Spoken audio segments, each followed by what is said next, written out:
My name is Tom Stopson, or Thomas.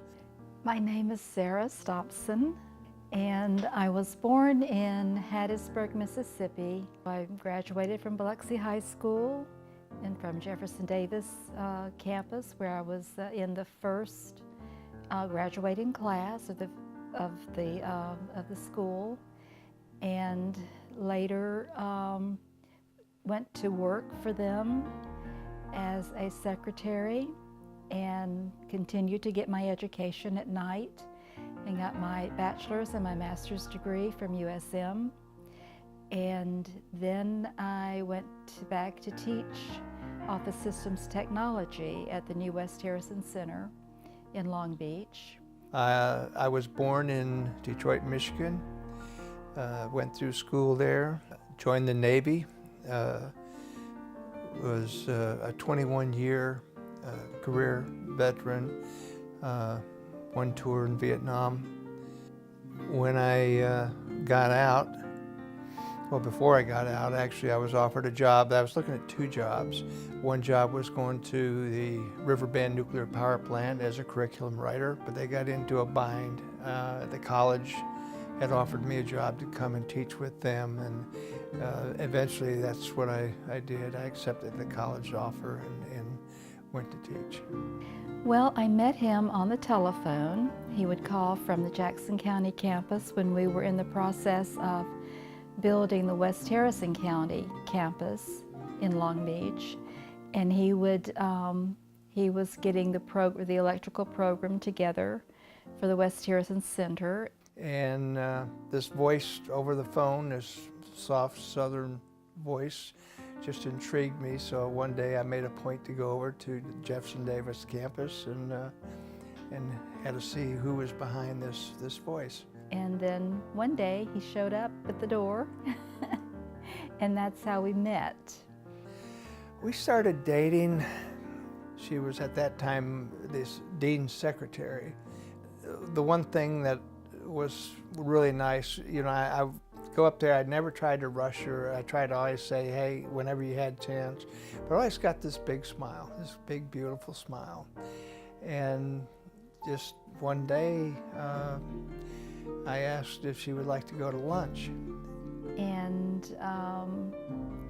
I could tell something wasn't quite right. As we're sitting there, I remember they have the tables there with the benches, and I'm looking out over the water, and I looked at her, and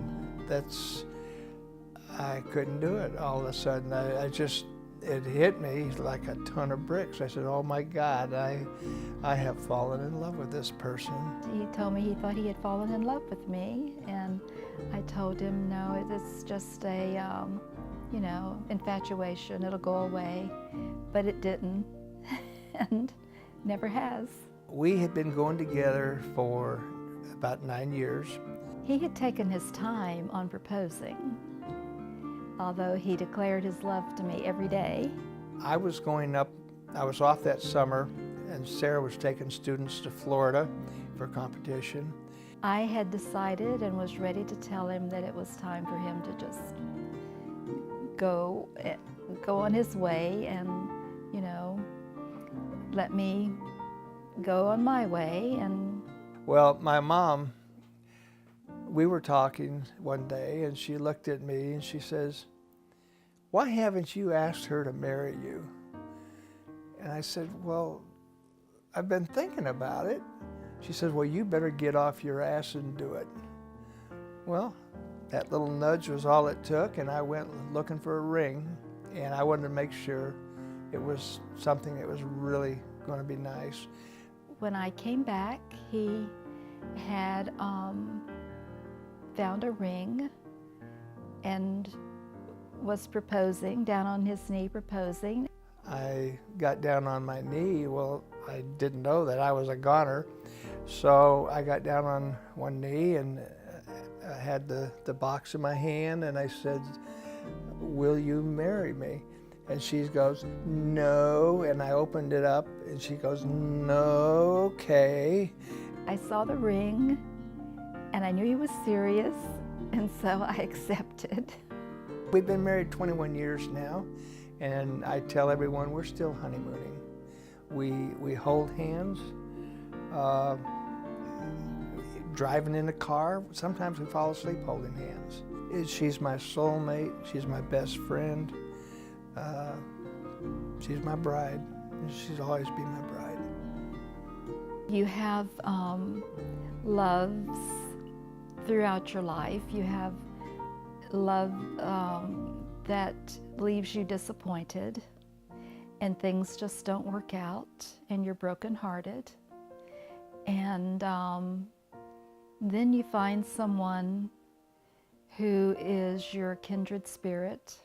When that happens, and it's later in life, and then you know that you want to spend the rest of your life with that person, it's what you dream of from the beginning.